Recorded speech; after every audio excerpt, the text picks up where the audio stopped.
Buenos días, buenas tardes, buenas noches, dependiendo en el momento que me estés viendo. Bienvenidos a un nuevo episodio 70 de Comunidad Negocios, acá en vivo desde la ciudad de Berlín y hoy con un invitado interesante ya que nos va a estar un poco ilustrando qué es lo que está sucediendo en el mundo hoy a nivel geopolítica, sobre todo con las noticias de este fin de semana y las últimas semanas que venimos viendo. Así que bueno, vamos a estar con Joaquín Sánchez, que es un periodista especial, digamos, que se ha especializado mucho en lo que es geopolítica y es un gran viajante también y está constantemente transmitiendo contenido al respecto. Me parece que está buenísimo que nos pueda ilustrar un poco, porque en Argentina por ahí no se le da tanta importancia a lo que está sucediendo a nivel geopolítico y global. Y bueno, todo esto tiene una influencia. De hecho, nosotros como Argentina estamos haciendo, en definitiva, estamos teniendo una presencia en el mundo, también con los viajes del presidente Javier Milei. Así que es una linda oportunidad para tener un poco más de conocimientos y que nos ilustre un poco hacia dónde vamos y qué es lo que está sucediendo a nivel global hoy. Así que bueno, gracias a todos, gracias a todas las que se van sumando.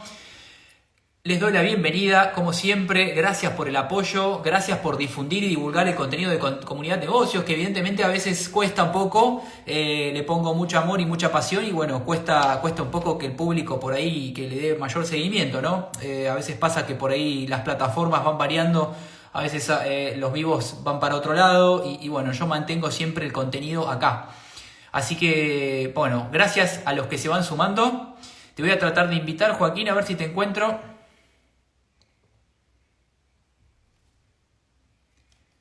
Joaquín, a ver si te encontramos. Ahí estamos. Te voy a mandar invitación para preguntarle si se escucha bien, cómo lo ven. Si me ven bien, si se escuchan bien, si la transmisión viene bien. Hola, Joaquín. ¿Cómo andás? Bienvenido. ¿Cómo anda eso? Bueno, bueno, ¿cómo estás? ¿Cómo estás? ¿Todo bien? Bien, perdón que tardé un poquito en entrar, pero No, aquí estoy. no pasa nada, ningún problema. Bueno, bienvenido a un nuevo episodio de Comunidad Negocios, episodio 70. Así que un placer tenerte de invitado y la verdad que, bueno, está muy bueno todo lo que haces, te sigo bastante y me parece que es necesario hablar con gente que nos esté un poco ilustrando qué es lo que está sucediendo a nivel geopolítica en el mundo hoy. Y voy a empezar por la primera pregunta que es, ¿qué estás viendo vos hoy en el mundo? Para empezar como algo como más generalista, ¿no? Bueno, primero, un placer, una locura, me parece. 70 ediciones. Gracias. Le Quién pudiera ponemos mucho amor. esa constancia, ¿no? Todo al honor, ¿eh? Todo pasión, pura pasión. Sí, sí, pero el amor y la pasión es, dentro de todo, fácil, la constancia no tanto. Sí. Eh, a ver, estoy pensando qué veo en el mundo. Es difícil, me río porque justo estoy acá con dos amigos que vinieron de visita y me están dando cada vez que mis amigos me ven hablar en serio, como una buena contradicción entre un poco reflejo de lo que es la vida, se ríen porque creen que no nací para esto. Pero bueno, No a pasa ver, nada. creo que el evento más interesante de lo que está pasando en el mundo en este momento, obviamente, por la temporalidad, es sin duda las elecciones De fin de semana, parlamentarias, ¿no? Del Parlamento Europeo. europeo.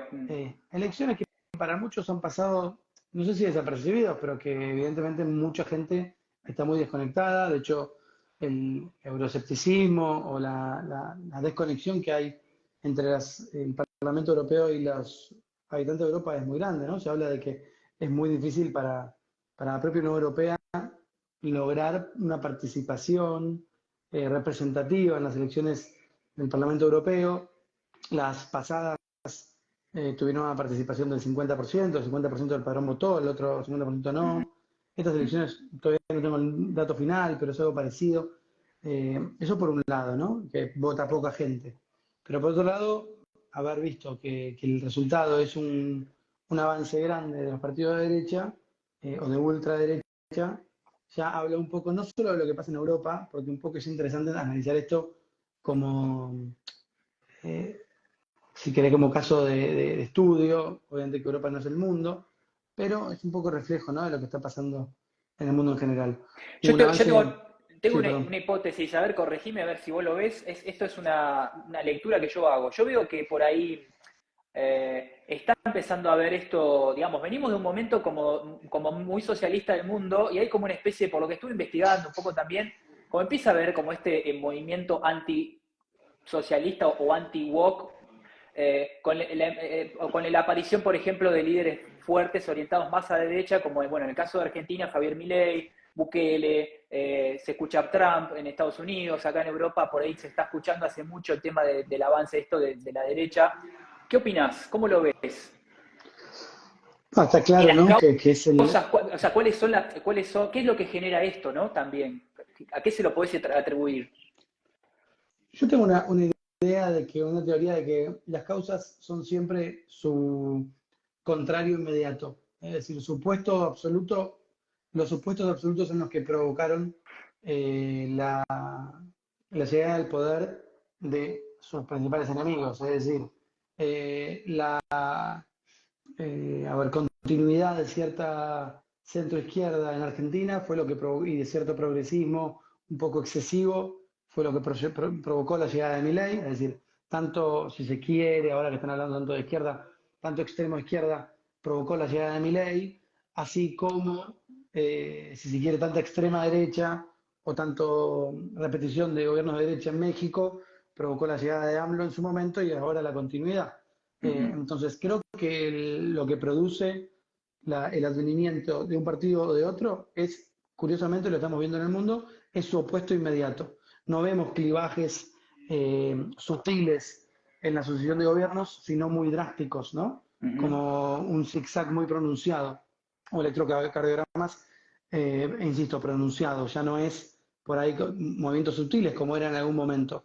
Pasamos de Bolsonaro a Trump, perdón, a Lula, de Biden a Trump, Sí, sí, o sí, de sí. Trump Blanco, a negro, Biden. negro, blanco, claro. Sí, sí, sí. Eso creo por un lado. Por otro lado es interesante ver que esta misma dinámica, no importa el punto de inicio, se repite en el mundo, ¿no? Obviamente en Estados Unidos vemos de Trump a Biden, ahora de Biden vamos a pasar a Trump, no lo sabemos, pero pareciera que es Es muy posible. probable, sí, sí, El sí. juicio y la condena a Trump le está sumando No, votos. sí. eh, Seguimos hacia abajo.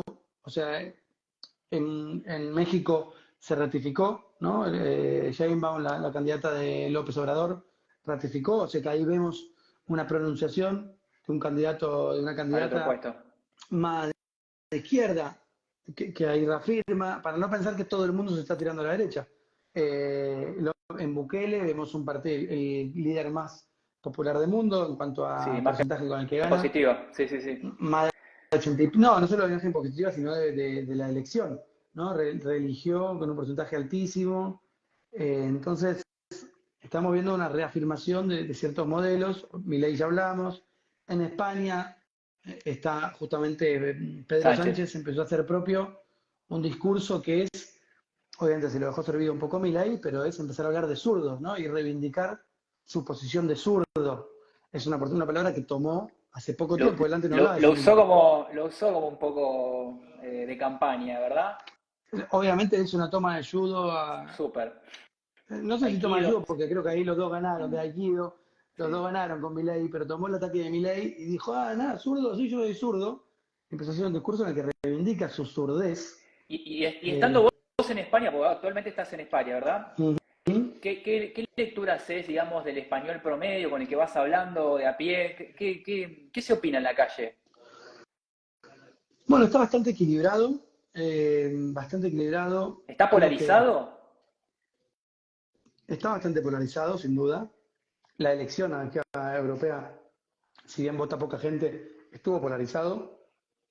Hay, sin embargo, una suerte de satisfacción de parte del partido del PSOE, porque si bien perdieron, no salieron primeros en las elecciones europeas, salió primero el PP, el partido liderado por Feijóo, sienten que retuvieron bastante sus votos. No fue una victoria aplastante del PP, sino que una diferencia de 2 escaños, por lo cual sienten que resistieron, que estuvo bastante bien la elección, sobre todo teniendo en cuenta que obviamente estar en gobierno las elecciones europeas en Europa generalmente se interpretan como un referéndum de si quieren o no quieren al gobierno. Así lo Mm. estaba interpretando Sánchez. Entonces, si era una victoria aplastante del PP, iba a ser una derrota fuerte para Sánchez, sin embargo no lo fue. Fue bastante pareja. Entonces están un poco contentos ¿no? Desde el gobierno de Sánchez están contentos con lo que sucedió.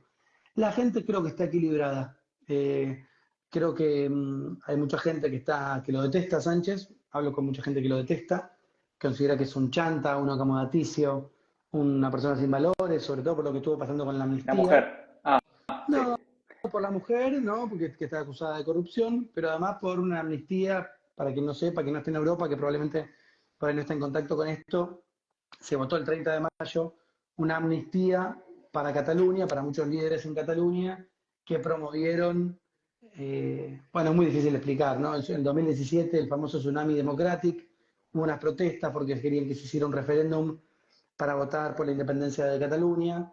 El gobierno lo declaró anticonstitucional, digamos, ilegal, no se podía votar el referéndum. Los líderes catalanes dijeron, los votamos igual, hacemos el referéndum igual. Hubo desmanes, hubo protestas, algunos destrozos, y a partir de ahí se empezó a decir esto fue ilegal, se empezó a perseguir a los líderes de este movimiento acusándolos de terrorismo.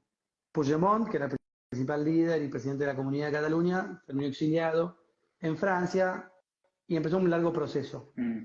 Pedro Sánchez, durante ese proceso, dijo, no, amnistía para los catalanes no, porque lo que hicieron está muy mal, bla, bla, bla.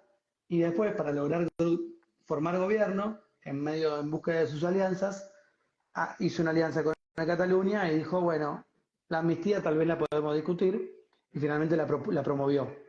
Esta promoción de la amnistía en Cataluña, meses después o años después de haber sido muy categórico al decir que no era una posibilidad, es lo que le vale muchas antipatías, porque obviamente faltó completamente su palabra en pos de su conveniencia política, aunque más allá de eso algunos consideran que era mejor para el país. Pero bueno, eso es un poco lo que está Sánchez hoy. Bien, y volviendo un poco a lo que estábamos hablando en un principio, que esto de los resultados del fin de semana, elecciones parlamentarias europeas, ¿por qué son importantes? ¿Por qué dan la pauta de algo que se está moviendo a nivel Europa?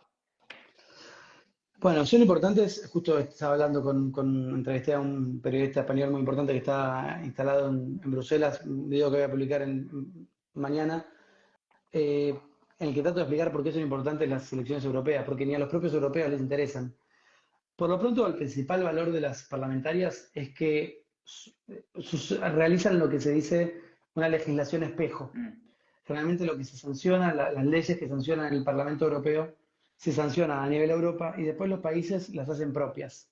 Es decir, hacen una nueva ley de migración en la que refuerzan los controles, y esa legislación que se legisla para Europa suele ser tomada, copiada y pegada en cada país. Entonces, lo que sucede en el Parlamento Europeo impacta de manera directa en cada país. Ese es el motivo por el cual es relevante. Obviamente la Unión Europea tiene tres instituciones, si bien son siete organismos fundamentales, tiene tres organismos clave. El Parlamento Europeo, que es el que vota a la gente, la Comisión Europea y el Consejo Europeo. El Consejo Europeo es un conjunto conjunto de los 27 presidentes que discuten los temas principales. Y la Comisión Europea es aquella que tiene un presidente, el presidente de la Unión Europea, que hoy es Ursula von der Leyen, que es algo así como el primer ministro de la Unión Europea, y que es muy importante. Es un organismo tan importante como el Parlamento, porque entre el Parlamento y la Comisión van determinando las leyes. Pero al presidente de la Unión lo determina el Consejo. Sé que es complejo esto, pero entonces, entre esos tres se termina de definir hacia dónde va a ir la Unión Europea en los próximos años. Lo que vimos es que un avance de muchos escaños, muchos más diputados de derecha que antes. Esto va a permitir que en el Congreso tengan que negociar leyes mucho más estrictas, que se alejen de la Agenda 2030, ¿no? Hasta ahora teníamos un Parlamento Europeo con una mirada mucho más hacia las políticas verdes, ecología, del Sustentable. acuerdo sustentable, descarbonizar Europa hacia 2050. Ursula von der Leyen está muy comprometida con esa agenda. Pareciera que ahora van a tener que negociar y bajar algunas de esas expectativas, por lo cual, ¿en qué impacta en la vida real? Probablemente tengamos un parlamento que haga que bajen las regulaciones de descarbonización y de la agenda sustentable. Probablemente tengamos una Europa más Liberal. proteccionista y liberal. O sea, proteccionista respecto del comercio de China y Estados Unidos. O sea, alineado. Una Claro. sí, alineado a esas tres políticas y menos verde. por un lado, ¿no? Además de mayor cerrazón en materia migratoria. Bien, y una de las cosas que he leído por ahí, bueno, dos cosas que entre los titulares que he encontrado en los días de ayer y hoy, es la derecha llegó para quedarse, ¿no? Que es un poco lo que he leído. Y por el otro lado también que esto le daba una especie de golpe, por ejemplo, a Macron, al presidente de Francia, ¿no? O al canciller alemán, Scholz, que, bueno, precisamente estoy ahí. ¿Cómo lo ves esto? ¿Qué puede significar?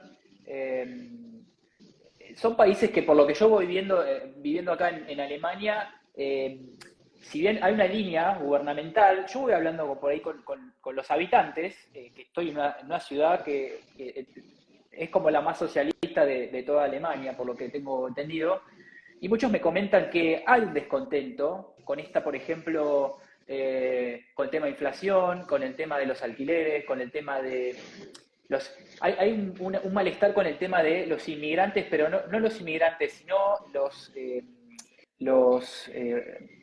las personas que vinieron al país como refugiados, ¿no? Hay un malestar por eso porque parece que el gobierno los asiste, los ayuda sin documentación, sin nada, ya les consigue un hogar, o sea, entonces hay como un descontento frente al otro, al ciudadano de a pie que es el que está de alguna manera empujando, ¿no? Para progresar, etcétera, y que tiene menos posibilidades. Digo, ¿qué lectura haces de esto? ¿Cómo lo ves? ¿Qué pasa por ahí? No sé si estás saltando ahí de la situación de Francia, lo mismo.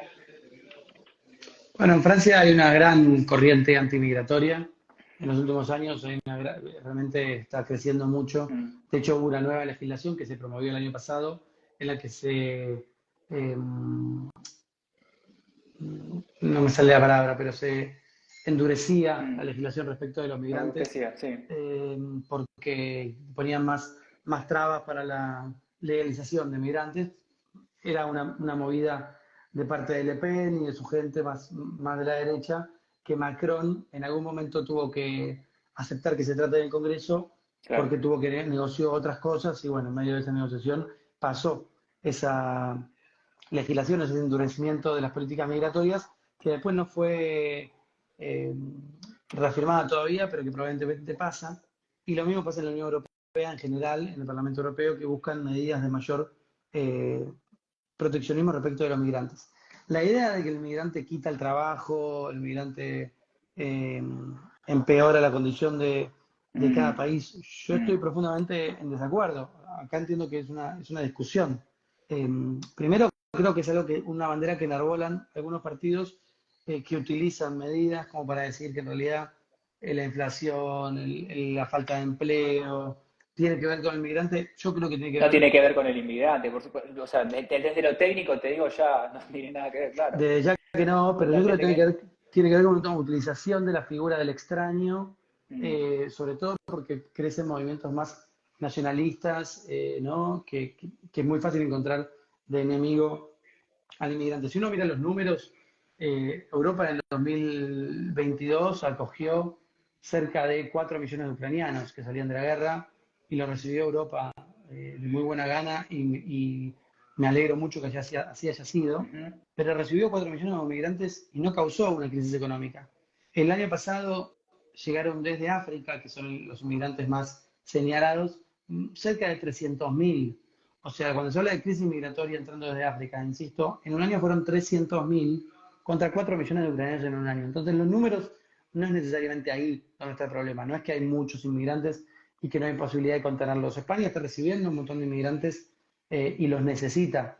Sin embargo, tiene una cuestión que ver, creo yo, tiene una base de racismo eh, original, de creer que no todos los inmigrantes son buenos, cuando la verdad es que el inmigrante históricamente construye naciones, ¿no? Aunque entiendo que hay a quienes en todos lados hay delincuentes, pero los inmigrantes son una base de la construcción de las naciones.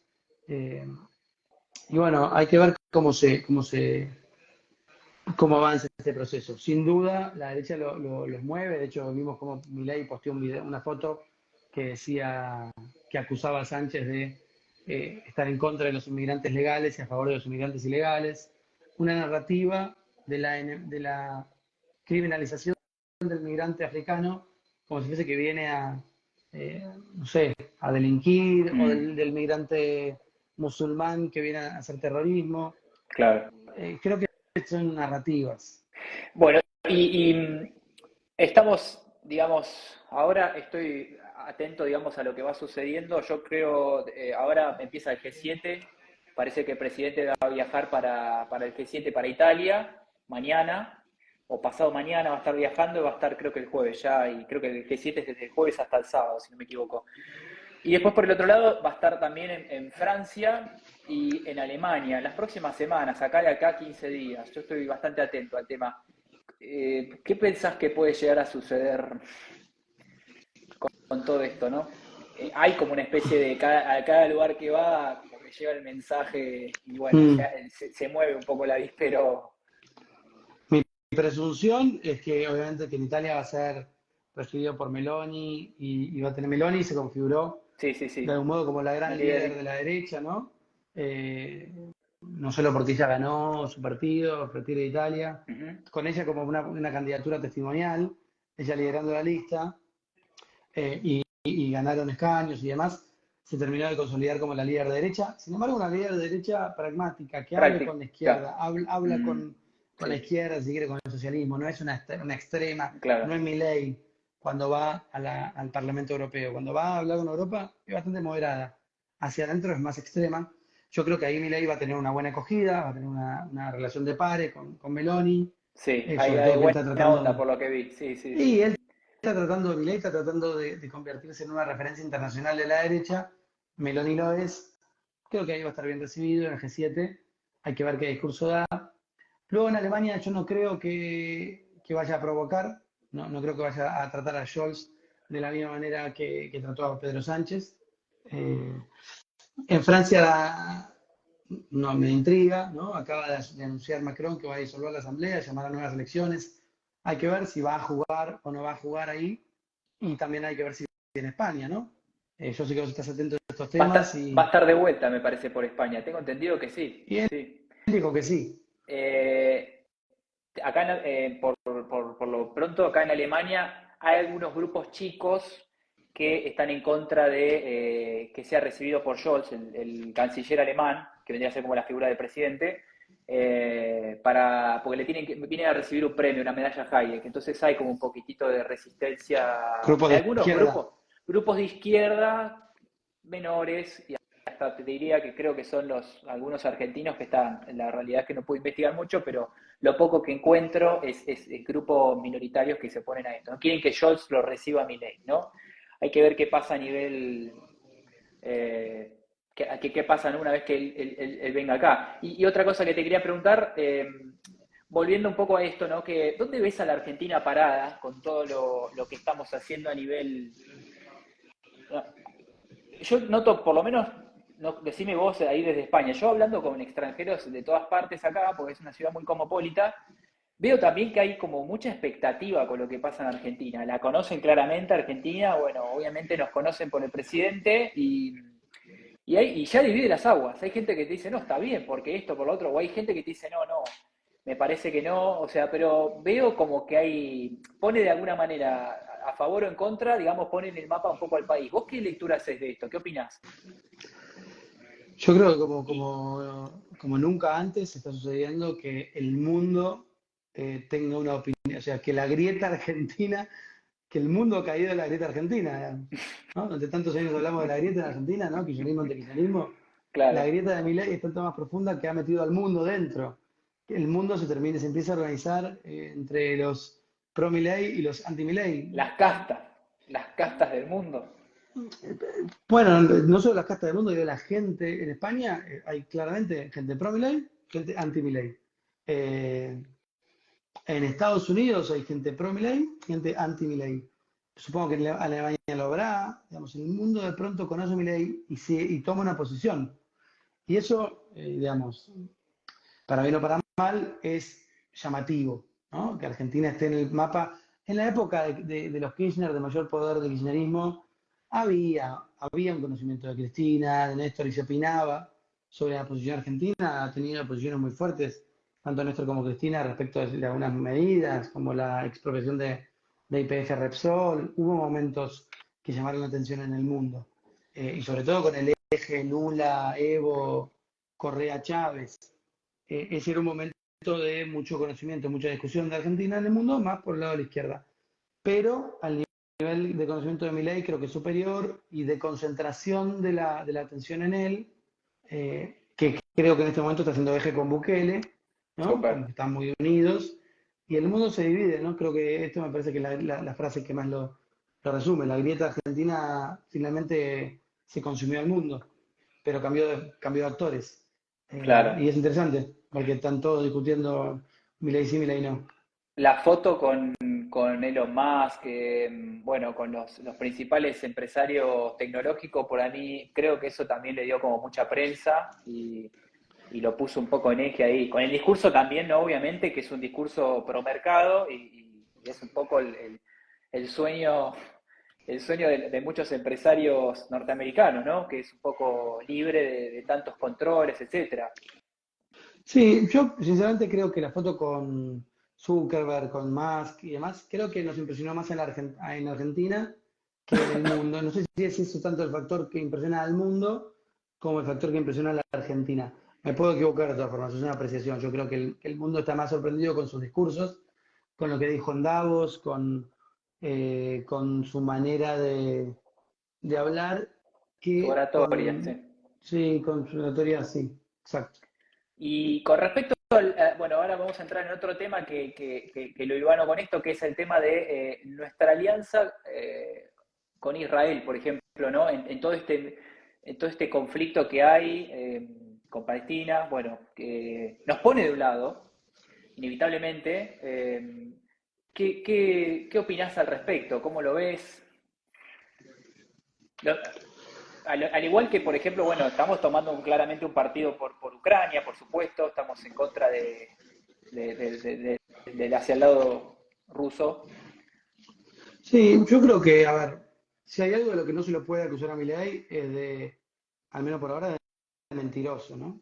Él fue muy transparente en campaña respecto de su posicionamiento geopolítico, su posicionamiento de política exterior. Él en el primer momento dijo que quería mover la capital, perdón, la embajada de Argentina a Jerusalén, que es una movida muy fuerte, que solo, no sé, 3 países creo que la tienen en la embajada de Jerusalén. Su posicionamiento respecto de Ucrania tal vez nos sorprende menos porque nos parece más natural y porque tampoco estaba tan alejado del gobierno anterior, pero digo, él desde la campaña ya tenía fuertes declaraciones que nos podían hacer entender dónde se iba a posicionar. Entonces, de engañarnos no lo podemos acusar. Uno puede analizar la política exterior y decir, a mí me parece que uno no debería confundir sus convicciones con las convicciones de su patria, ni sus intereses con los intereses de su país, ¿no? Se dice en política internacional que los enemigos de los países son temporales, los intereses no. Es decir, los intereses de la nación son siempre los mismos, mientras que sus amigos y enemigos van cambiando. Mm. En esa presunción, o sea, porque uno siempre tiene que poner por delante los intereses del país, pareciera muy extremo el posicionamiento de Milei respecto a ciertas causas. Por supuesto que a mí me parece bien su posicionamiento en contra de Hamas, eh, su apoyo a la lucha de Israel por recuperar a los rehenes, esas cuestiones a mí me parecen muy valorables.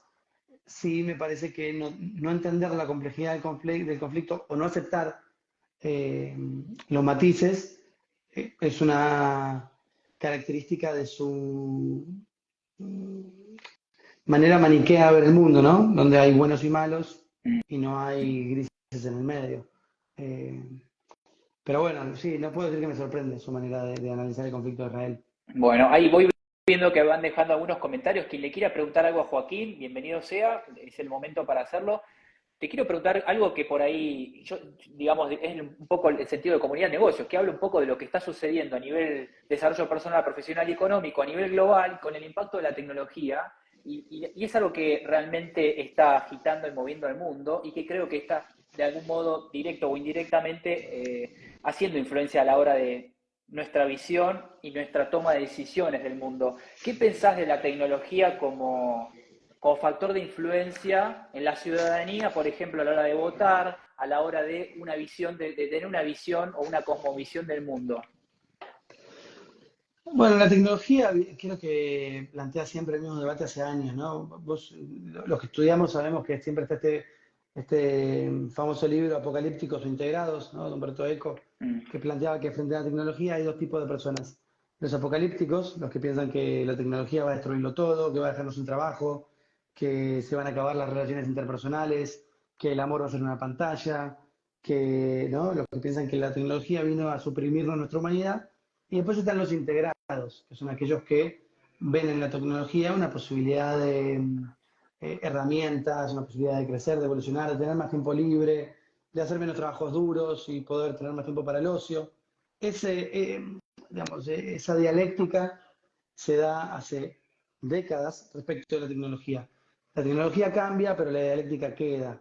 Yo creo que lo mismo sucede hoy con los cambios tecnológicos, sin duda, que suponen una adaptación, un análisis, eh, digamos, un tiempo de transición, pero no necesariamente significan el fin del mundo, tampoco significan todas las soluciones. Digamos, quien ponga en la tecnología la solución al cambio climático, pensando que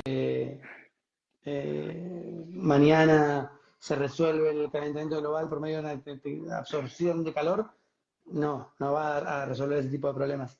Como tampoco la inteligencia artificial va a venir a crear máquinas que nos destruyan tipo Terminator. Ahora, dicho eso, me parece que yo estoy a favor, soy más integrado, digamos. Creo que la tecnología va a resolver muchos de los problemas que tenemos y vamos a tener que ser creativos en ver qué hacemos con esas soluciones, ¿no? A veces una solución te plantea un nuevo problema. Bueno, ¿qué haremos con las soluciones que nos plantea la tecnología? Va a depender de nuestra creatividad. Bien, bueno, en una de las entrevistas que he hablado con algunos especialistas en lo que es tecnología de inteligencia artificial, muchos lo ven de esta manera, ¿no? Como que es una herramienta que nos va a permitir hacer más, en definitiva, la tecnología, lo que es la inteligencia artificial. Pero bueno, en cierto punto a mí me preocupa en lo personal siempre lo que es que este avance de la tecnología nos hace de algún modo estar obligados a estar constantemente readaptándonos, reaprendiendo, volviendo a estudiar, aprender una herramienta nueva, porque se vuelve un mundo más como vertiginoso, ¿no? En ese ritmo. Y no estar a la altura de esa rueda te puede un poco dejar afuera.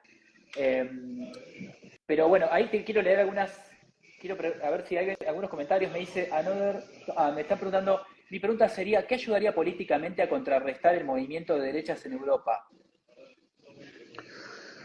Bueno, yo creo que hay un caso interesante que es obviamente justamente el caso de España, ¿no? España está en un momento de mucha discusión, de crecimiento de la derecha en un aspecto, pero si uno analiza las, eh, digamos, las estadísticas, los números, los valores de España, no está en un buen momento, económicamente hablando, índices de trabajo, índices de bienestar. El estado de bienestar en España está funcionando, está haciendo sociedades que son menos desiguales que las latinoamericanas, que tienen un valor, capacidad de consumo, ¿no? El poder adquisitivo es alto.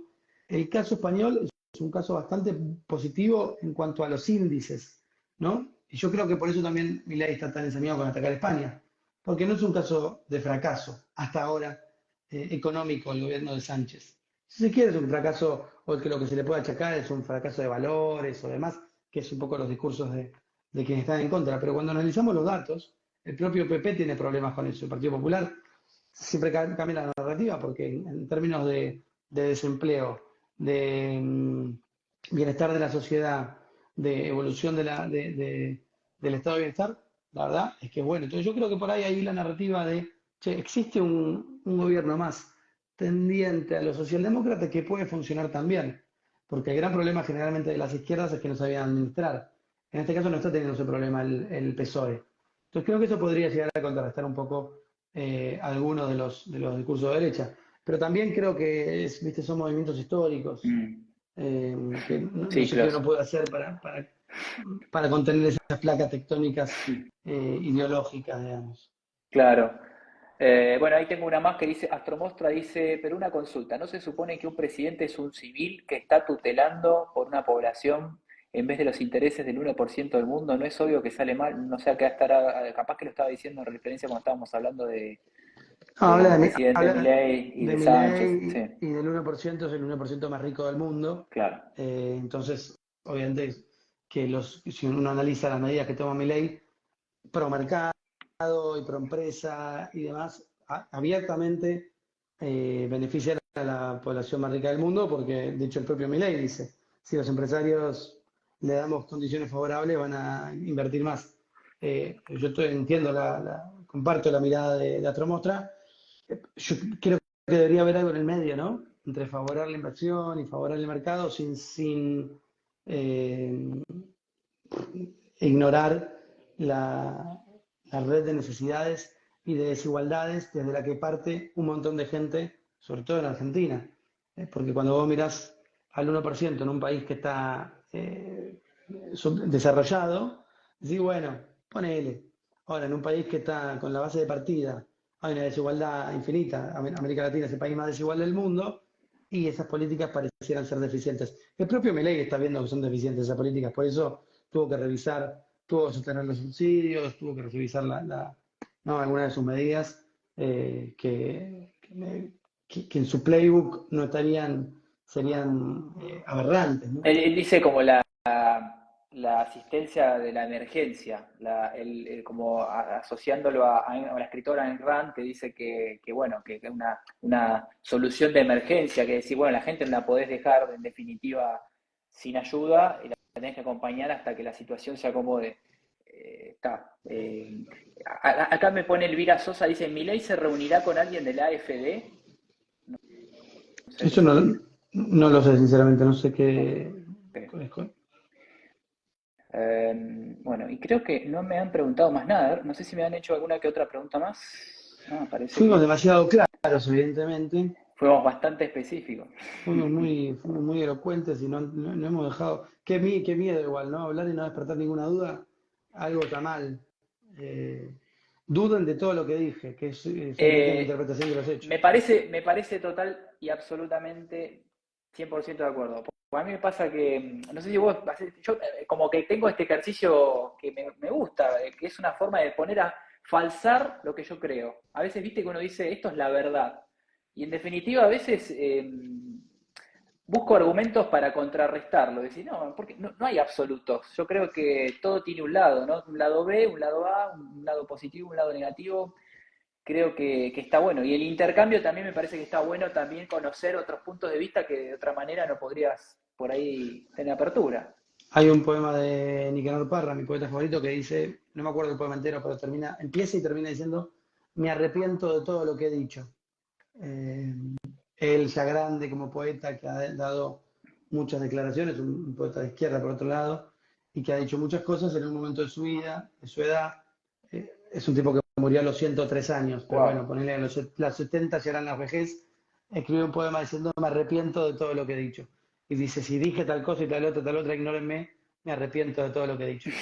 Hay un juego un poco en él, al decir eso, después de haber dicho tantas certezas o tantas sentencias, pero bueno, creo que es sano arrepentirse de todo lo que uno dijo alguna vez, porque es aceptar la propia eh, capacidad de fallo de cada uno, ¿no? Exactamente. Bueno, Joaquín, te agradezco muchísimo por tu tiempo, gracias por participar. La verdad que es muy buena la charla y gracias de verdad, por compartir tu visión de lo que está sucediendo. Así que espero, bueno, podamos seguir en contacto y poder seguir contactándonos y hablar de esto que está sucediendo totalmente dinámico todos los días, semanas y meses del año, con nuevas novedades en este mundo tan vertiginoso. A vos, te agradezco a vos la charla, súper interesante y espero que podamos vernos pronto. Dale, Quién sabe, en un mundo mejor. ojalá. Abrazo grande, queridos. Muchas Adiós y gracias. gracias a todos y todas los que se sumaron. Que tengan una excelente tarde, noche o día, depende de dónde estén. Chau, chau. Adiós.